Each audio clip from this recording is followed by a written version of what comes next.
développement inattendu vient ainsi conforter certains observateurs qui ont toujours exprimé des réserves sur la sincérité et la solidité des négociations entre les factions et l'État. C'est surtout le collectif des organisations sous-régionales pour la paix en Casamance, principal artisan de l'accord de Mongon, en collaboration avec la branche politique de Jakaye, qui encaisse un sérieux revers. Si cette attaque est bien l'œuvre du MFDC, elle semble provenir d'une frange dissidente de la faction de Jakaye qui s'est retirée du processus de paix et a exprimé son opposition claire à l'accord. Au-delà du traumatisme immédiat et du retour de la psychose liée aux attaques sur cet axe stratégique, c'est l'ensemble de la dynamique de paix impulsée par les nouvelles autorités qui se trouve fragilisée. L'attaque de Guignaki soulève de sérieuses interrogations sur la sincérité des engagements des différentes parties prenantes. Elle risque également de nourrir le scepticisme quant à la fiabilité des autres factions qui commencent à manifester une volonté d'ouverture sur la question du désarmement. Dans ce climat d'insécurité aggravé par le retrait progressif de plusieurs bailleurs de fonds jusque-là engagés aux côtés des facilitateurs, c'est le plan Diomaye pour la Casamance qui pourrait être compromis, partant du principe que la réussite de ce plan repose en grande partie sur la stabilité durable de la région. Lamine Ba, Ziguinchor, Radio Futur Média. Le collectif des organisations sous-régionales pour la paix en Casamance se dit profondément choqué par cette attaque. Henri Ndeki, coordinateur de cette structure qui a piloté l'accord de dépôt des armes à Mongon, estime que cet événement témoigne de la complexité de la gestion du conflit. Il appelle les parties prenantes à maintenir une approche inclusive, seul moyen selon lui d'aboutir à des résultats durables et significatifs. La question est si je suis sous le choc, oui, c'est pas agréable, c'est pas une situation qu'on aurait souhaité. Mais il faut comprendre que dans le processus de paix, de gestion de conflits comme ça, conflit ne peut pas terminer à 100% sans qu'il y ait ces trucs. Comme on l'a dit, nous savons que dans tout le département de Bignona, dans la zone, il y a encore d'autres factions qui n'ont pas encore déposé les armes. Donc cette situation, et on sait aujourd'hui que cette volonté populaire, cet engagement des autorités à aller, même l'engagement de beaucoup de responsables MFDC d'aller aux négociations, est un élément important. Donc, mais comme on le dit, il y a toujours des situations qu'on ne peut pas contrôler, qu'on ne peut pas s'attendre.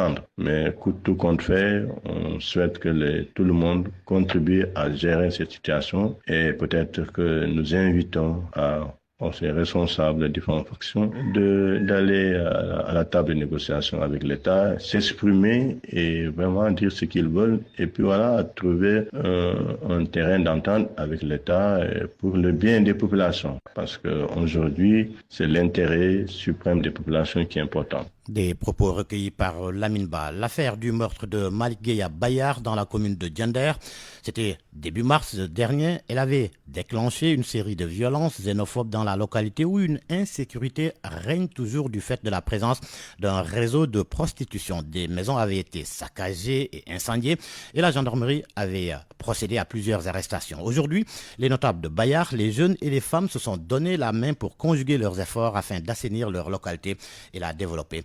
Retour sur les lieux un mois après chez Anta Diop.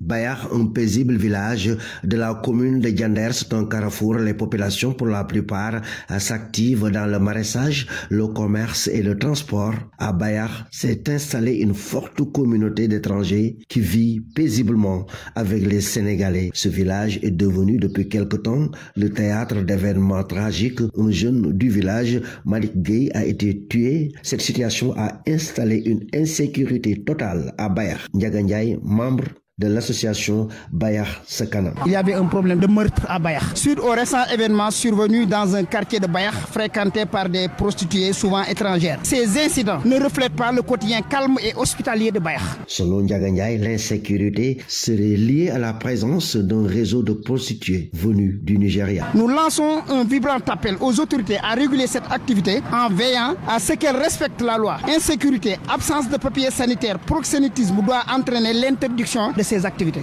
Les populations dénoncent un fait grave lié à l'abandon par des personnalités de ce pays de plusieurs vergers devenus des lieux de refuge pour les bandits. Mor Amar, président d'honneur de Bayar Sakanam. Vergers qui ont été abandonnés, c'est des champs de 13 hectares. Ces champs-là, l'État peut les exproprier pour cause du public parce qu'on a un lycée. Pour rappel, le jeune Malick Gueye a été tué suite à une altercation provoquant l'ire des populations qui se sont violemment attaquées aux demeures des prostituées. Des maisons avaient été saccagées. Il y a eu plusieurs arrestations. RFM Thiès, Cheikh Anta Diop.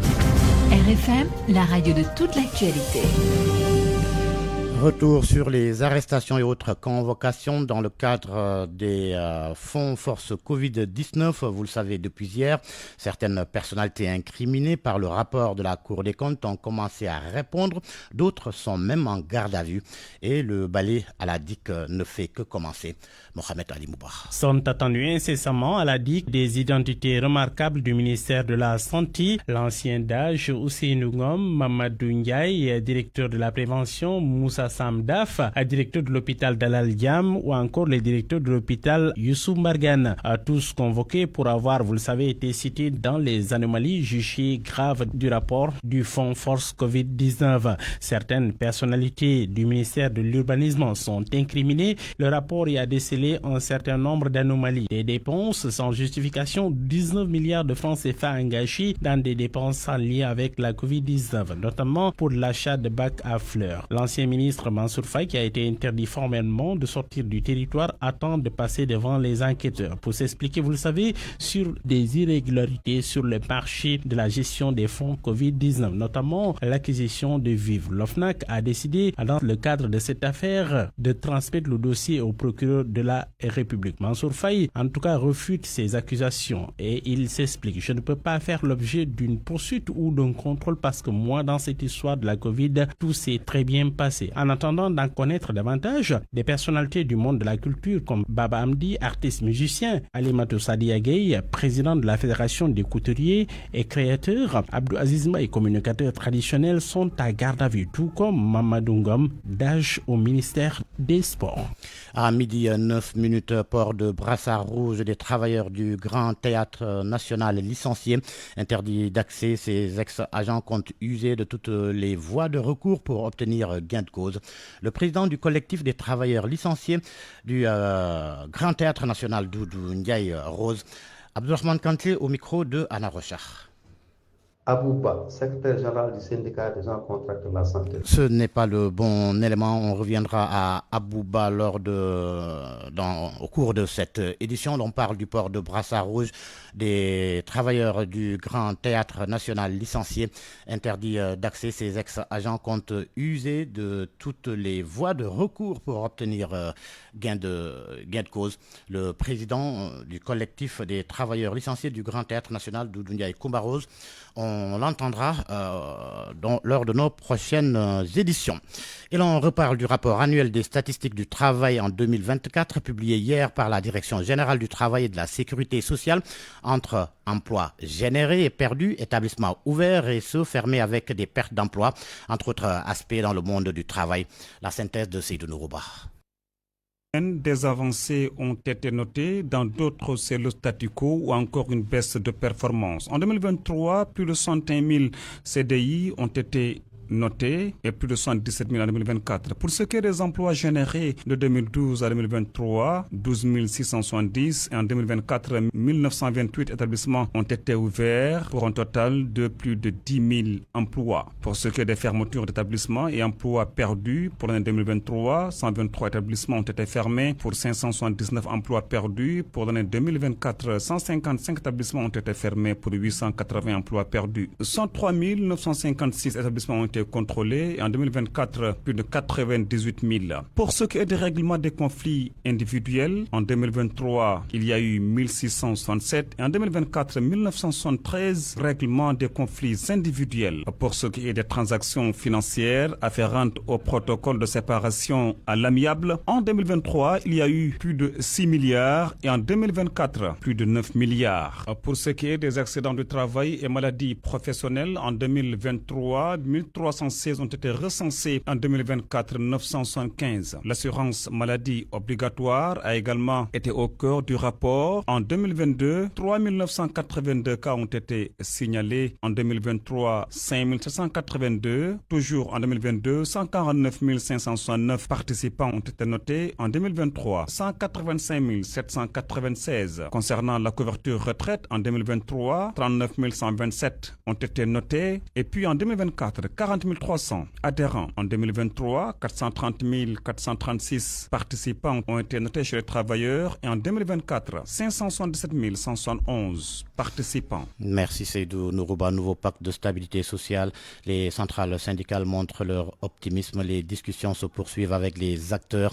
Les secteurs comme l'éducation, la santé, les collectivités territoriales nécessitent des rencontres pour évaluer les différents problèmes.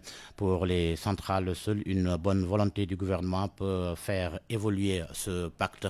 En attendant, le syndicat des agents contractuels du ministère de la Santé et de l'Action sociale compte sur la matérialisation des points qui figurent sur le document bouclé et qui concernent le secteur de la santé. Abouba, le secrétaire général du syndicat, espère que le statut des EPS, la généralisation des indemnités de logement seront appliquées. Il est au téléphone avec Aombaï. Le projet de pacte social tenu le 17 au 10 avril et nous remercions le gouvernement, notamment le ministre du Travail et son équipe, de leur sens de l'écoute et du dialogue. Nous remercions également tous les travailleurs qui étaient présents. Dans le secteur de la santé, je pense que les attentes majeures pour notre syndicat, c'était la généralisation des indemnités de logement ou indemnités spéciales complémentaires, le statut du personnel des EPS et surtout les contracteurs du ministère de la Santé qu'on trouve définitivement à leurs problèmes, notamment leur insertion dans la fonction publique, donner des contrats à durée indéterminée. Maintenant, le pacte sera signé le 1er mai. Nous attendons du gouvernement la matérialisation de ces revendications phares dans les meilleurs délais en vue d'un climat social stable. Les discussions, en tous les cas, se poursuivent avec les acteurs, les secteurs de l'éducation, comme les secteurs comme l'éducation et la santé, mais également les collectivités territoriales nécessitent des rencontres pour évaluer les différents problèmes. C'est ce que des secrétaires généraux de centrales ont confié à Salimata. Le Premier ministre Ousmane Sonko avait souligné l'urgence d'un dialogue social pour aboutir à un pacte de stabilité. Selon Cheikh Diop, secrétaire général CNTS/FC, des rencontres doivent se tenir pour la finalisation. Des secteurs clés sont dans l'attente. En fait, les attentes de chaque groupe d'acteurs a été également stabilisée. Comme je vous ai dit tout à l'heure, pour ce qui concerne les travailleurs, nous avions demandé des rencontres sectorielles au niveau de l'éducation, la santé et les collectivités territoriales pour véritablement dans ce secteur également régler les questions sectorielles, comme j'ai dit tantôt, pour véritablement finaliser définitivement le projet de pacte qui sera négocié par la suite.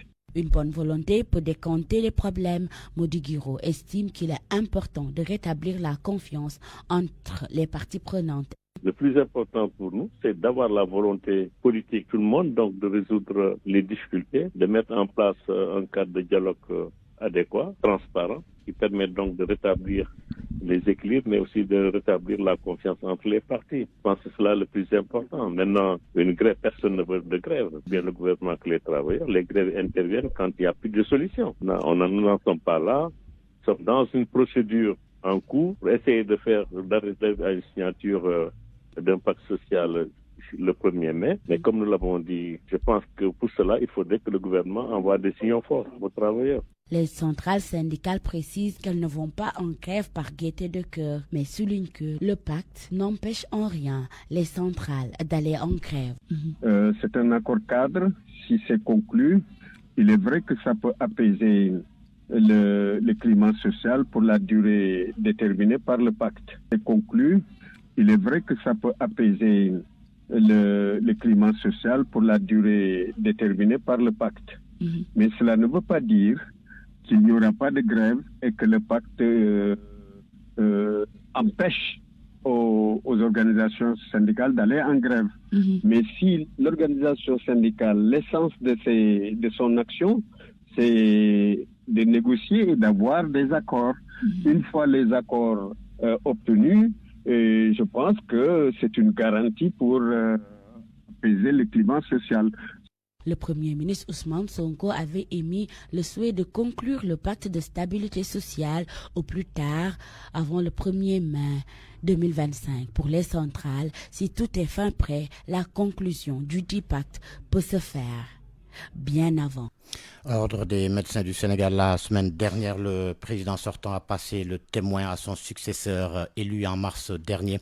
Le docteur Boli Diop a le sentiment du devoir accompli parce que, dit-il, l'ordre a acquis sur fonds propres en siège pour un montant de 250 millions de francs CFA avec 200 millions disponibles dans les caisses. Le docteur Jean-François Diène, lui, le nouveau président de l'ordre, veut donner plus de crédit et de sécurité à la profession de médecin pour le bien des populations.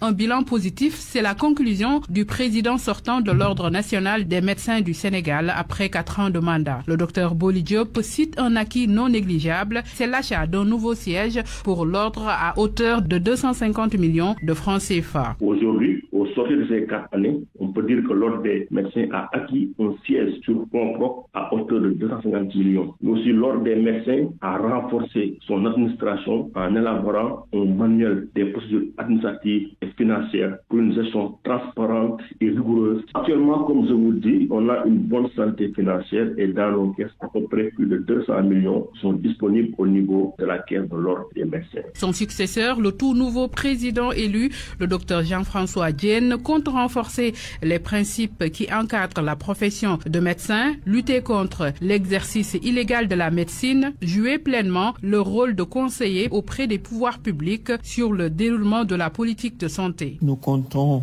lutter contre toute forme d'exercice illégal de la médecine. Ainsi, nous protégerons nos populations, trop souvent victimes de la malfaisance de charlatans de toutes sortes qui ont fini d'investir le champ de la pratique médicale sans bien sûr y avoir droit. L'ordre, c'est quand même plus de 5000 experts qui peuvent, chacun à son niveau, apporter une contribution essentielle à l'État. Enfin, nous voulons moderniser notre administration et parachever la digitalisation et permettre une dématérialisation des procédures. Aujourd'hui, l'Ordre des médecins compte 5000 inscrits et l'organisation veut peser de tout son poids pour que l'accès équitable à des soins de santé de qualité soit une réalité. Merci Awa Mbaye. Il est midi 19 minutes. Dans un court instant, le journal international. RFM. L'actualité internationale.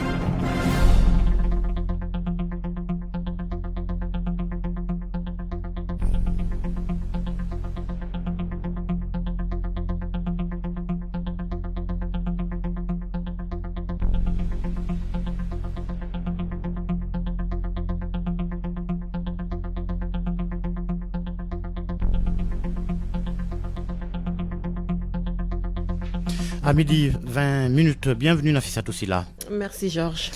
La page internationale que nous démarrons par la Côte d'Ivoire avec la reprise des cours sur toute l'étendue du territoire après une grève entamée depuis le 3 avril. Les syndicats ivoiriens d'enseignants ont levé leur mot d'ordre de grève. Les cours ont donc repris ce lundi, une décision intervenue suite au rétropédalage du gouvernement ivoirien qui, en lieu et place des menaces et intimidations, a fini par appeler les syndicats à la table de négociation. Gobia Yabi.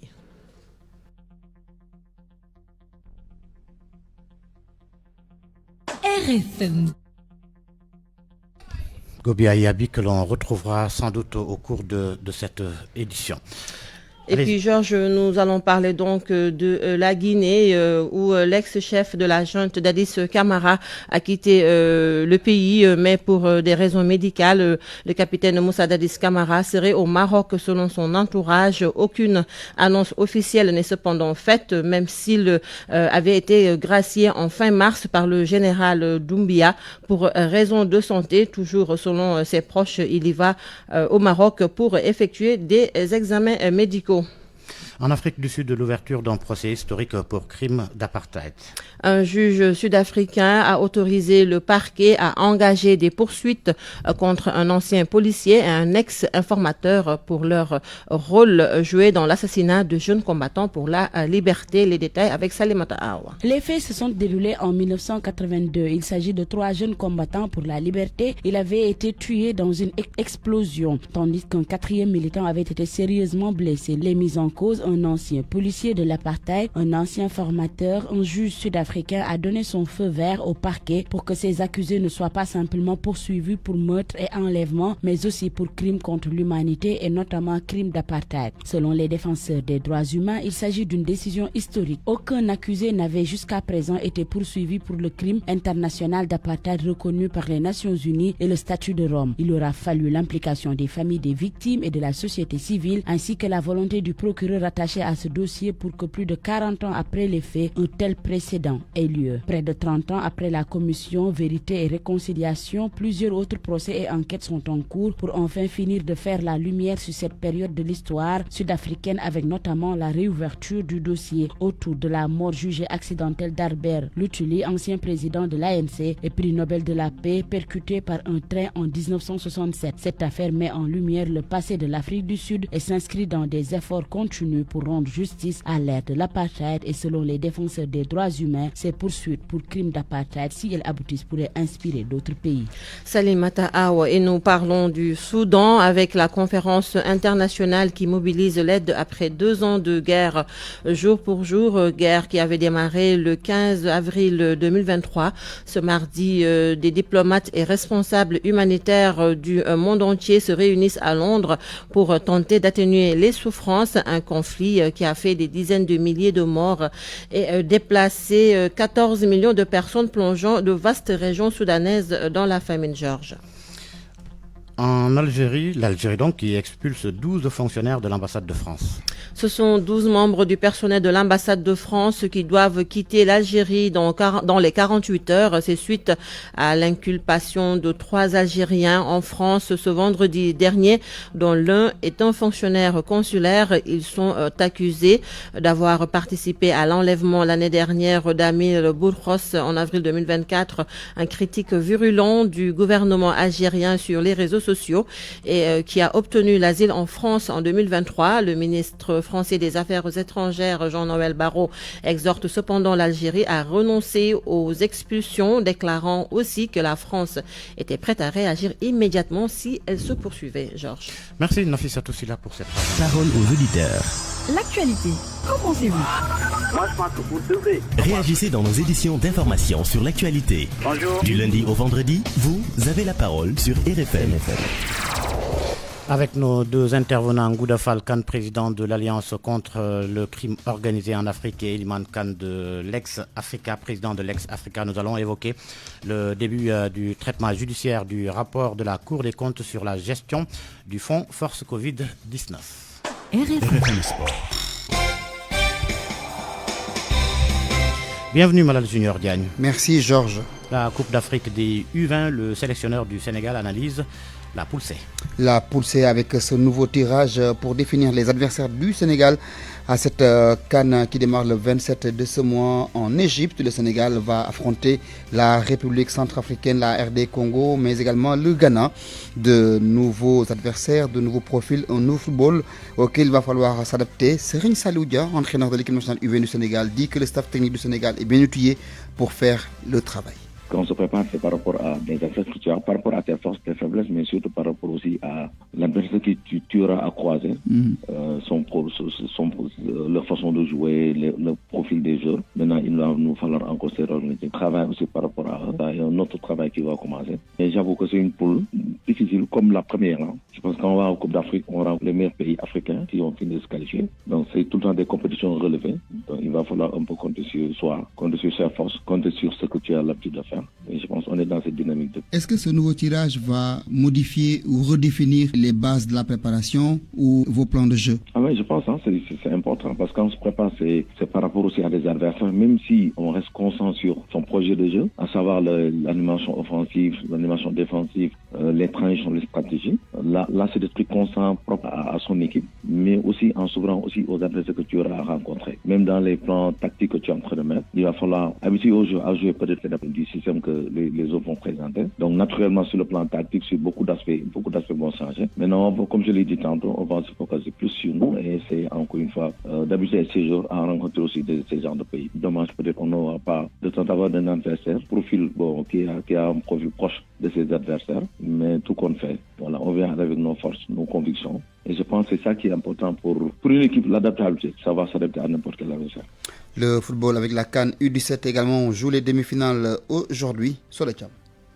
La première demi-finale va se jouer entre le Mali et le Burkina Faso au stade Larbizaouli à 16h GMT. Avec un parcours sans faute jusqu'ici, le Burkina Faso voudra sans nul doute rééditer l'exploit de la dernière édition face à cette équipe malienne, puisque cette affiche est le remake de la petite finale il y a 2 ans, au terme de laquelle le Burkina Faso s'est imposé par 2-1.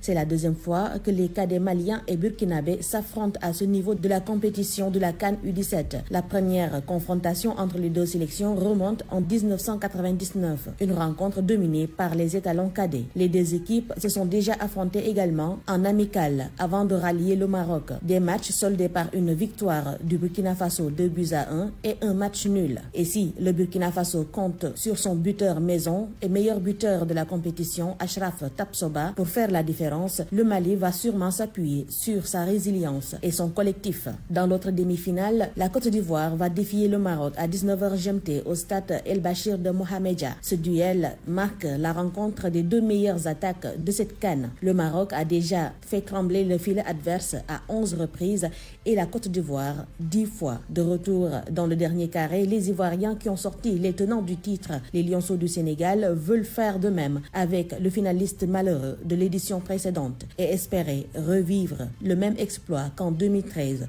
où l'équipe de la Côte d'Ivoire était championne. Mais en face, le Maroc va vouloir se racheter cette fois-ci à domicile. Et si l'on convoque encore l'histoire, le Maroc avait été battu par la Côte d'Ivoire à ce stade de la compétition en 2013, ici au Maroc. Alors, les Lions de l'Atlas sont avertis. Soda Thiam, Casablanca, Maroc, Radio Futur Média. Football en Europe, Malal, Ligue des Champions, on joue les quarts de finale. Retour ce soir. À 19h en Angleterre, Aston Villa reçoit le Paris Saint-Germain.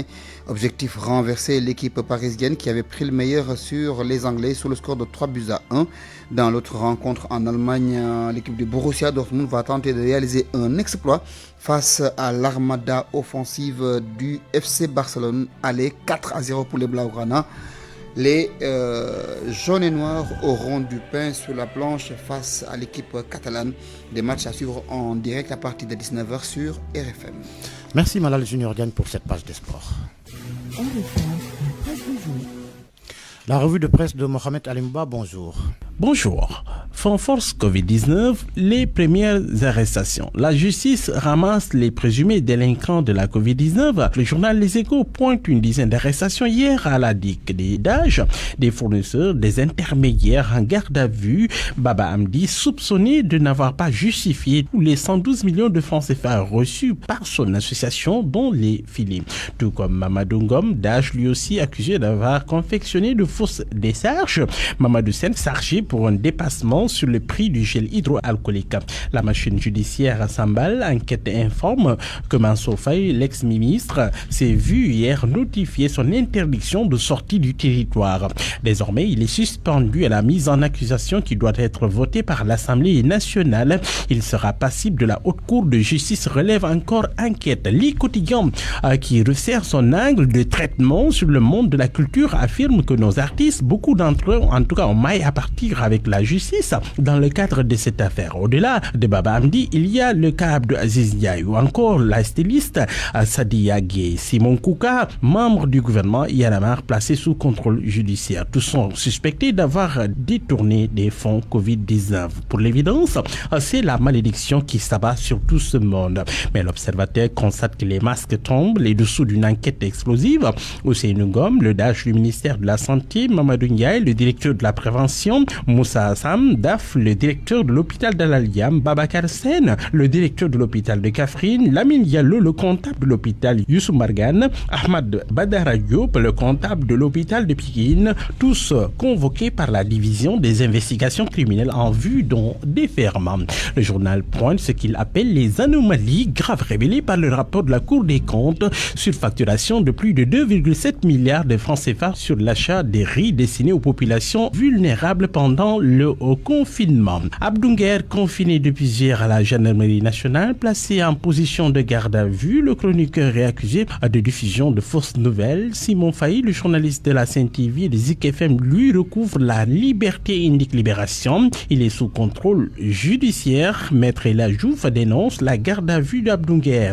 Les journalistes de Source ATV ont été, eux, libérés. Commentaire du sucré salé du quotidien. Eh bien, Thémis et les bavards. Thémis a repris vie. Son temple qui avait été déserté voit défiler de plus en plus de personnalités et il semble que l'affluence ne va pas baisser de sitôt. Les jours à venir, ce sera comme le 6S, les jours de foire, ce qui ne sera pas pour déplaire à notre Premier ministre qui a promis hier de faire preuve de tolérance zéro envers tous les gros bavards tentés de s'intéresser à ses soins de santé et ses fréquentations. Les médias qui en douteraient n'auront qu'à interroger Simon Faye ou Abdounger. Ceux-là savent qu'ils ne seront pas les derniers au temple, relève encore le commentateur. Ousmane Sonko fait feu de tout bois, note donc le journal L'Obs. Le journal Direct News est revenu sur l'implication du Premier ministre sur les dossiers judiciaires. Mon confrère pose la question suivante. Qu'attend le garde des Sceaux, ministre de la Justice, pour jeter l'éponge? Pour le confrère, Ousmane Diagne n'est plus en odeur de sainteté avec Ousmane Sonko et son régime. En fait, il est critiqué de partout. Et hier encore, Ousmane Sonko n'a pas dérogé à la règle. Pour le confrère, c'est le moment de partir. Le journal Le Quotidien est revenu sur les débats publics sur les ressources naturelles. L'échange entre Ousmane Sonko et Thierno Alassane Sall. Sonko a provoqué, mais Thierno Alassane Sall, qui n'était pas à l'Assemblée, a répondu. Le confrère relève que le Premier ministre a appelé Thierno Alassane Sall à débattre sur les contrats gaziers. La réponse du leader de la République des Valeurs n'a pas tardé. Le député non inscrit a répondu favorablement à l'offre de débat public, mais reste sceptique quant à la volonté réelle du leader de PASTEF d'honorer cette confrontation. Le journal note aussi que l'opposition a opté pour le boycott. Le Premier ministre a fini par tirer sur des ombres.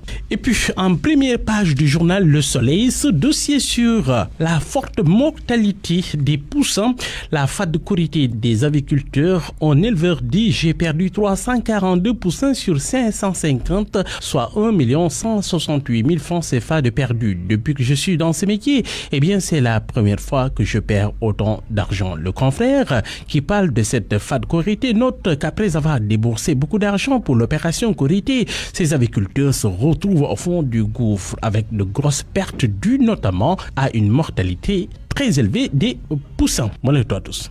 Point de vue. Regard croisé sur l'actualité du jour. Point de vue sur la gestion du fonds force Covid-19 avec le rapport de la Cour des comptes qui avait mis en lumière plusieurs anomalies dans la gestion du fonds. Des poursuites ont démarré avec des convocations et des arrestations, placement en garde à vue. Pour en parler, nous avons Ngouda Fall Kane, président de l'Alliance contre le crime organisé en Afrique. Ngouda Kane, bonjour. Ngouda Kane que l'on a perdu, on le retrouvera sans doute dans quelques minutes, mais nous avons avec nous Eliman Kane, président de l'ex-Africa. Bonjour Eliman. Oui, bonjour. Georges Détier plutôt.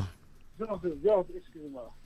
Alors, je le disais, le début du traitement judiciaire du rapport de la Cour des comptes sur la gestion du fonds force Covid-19 avec des convocations à la division des investigations criminelles, des arrestations même des personnes qui ont été placées en garde à vue. Il y a quelques mois, des organisations de la société civile avaient exprimé leur mécontentement face aux lenteurs des procédures judiciaires. Des manifestations ont été organisées, des plaintes individuelles déposées auprès du procureur pour exiger des poursuites contre les personnes impliquées. Vous, de la société civile, vous dites enfin. Exactement, parce que d'ailleurs, je rajoute à ce que vous venez de dire que nous avons même rencontré le Premier ministre d'alors, M. Amadouba, et nous lui avons fermement dit que ce que nous attendons, c'est des mesures administratives conservatoires à prendre rapidement et également de soumettre les dossiers au niveau à la justice pour que la justice puisse faire de manière indépendante son travail. Après, on a vu qu'il y avait une sorte de dilatoire parce que des instructions ont été C'est commencé par la police judiciaire. Et après, on n'entend plus parler de ce dossier. Aujourd'hui, donc, que nous commençons à avoir des informations comme quoi donc la justice s'est saisie de la question et que des personnes commencent à être entendues sur les faits qui ont été révélés. Effectivement, nous disons enfin, parce que cette affaire doit être mise au clair et totalement au clair, parce que c'est un scandale, ça a été un scandale financier énorme, avec des circonstances aggravantes, à savoir tout ce qu'un peuple a vécu pendant cette pandémie Covid. Et voilà, les séquelles restent encore là. Tout ce qui a été imposé à ce peuple en matière de mesures respectives, des dépenses, une contribution nationale consistante donc des citoyens à l'effort de guerre, la guerre qui a été déclarée contre ce virus. Donc effectivement, s'il y a des cas de malversation constatés par les institutions qui sont habilitées à le faire, les citoyens ne peuvent demander que justice soit faite et qu'on sorte définitivement de l'impunité. Alors, est-ce que l'on peut dire que c'est cette pression de votre part, vous, membres de la société civile, qui a payé, rajoutez également la pression de l'exécutif sur le pouvoir judiciaire, parce qu'on sait qu'avec l'arrivée au pouvoir de Bassirou Diomaye Faye et de son Premier ministre, une volonté a été affichée, et le ministre de la Justice récemment, Ousmane Diagne, avait communiqué sur l'état d'avancement des procédures liées à cette gestion, indiquant une relance des enquêtes en cours. Oui, mais je pense que la justice ne fait que son travail.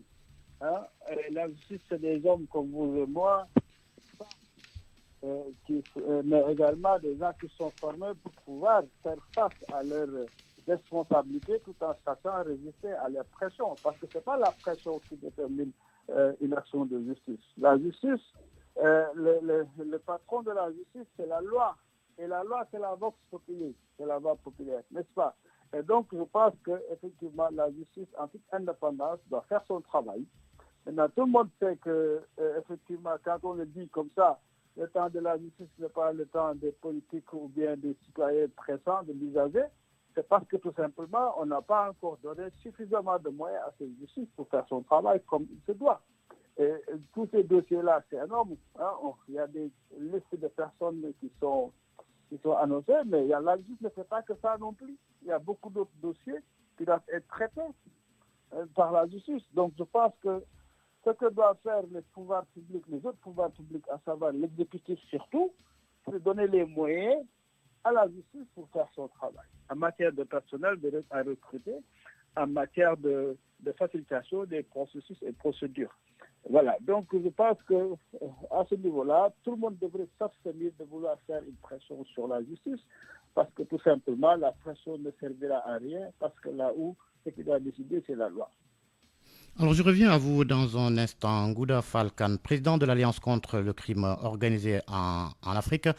Ngouda Falcane, qui n'est pas là, je poursuis avec vous, Eliman Abi Kane.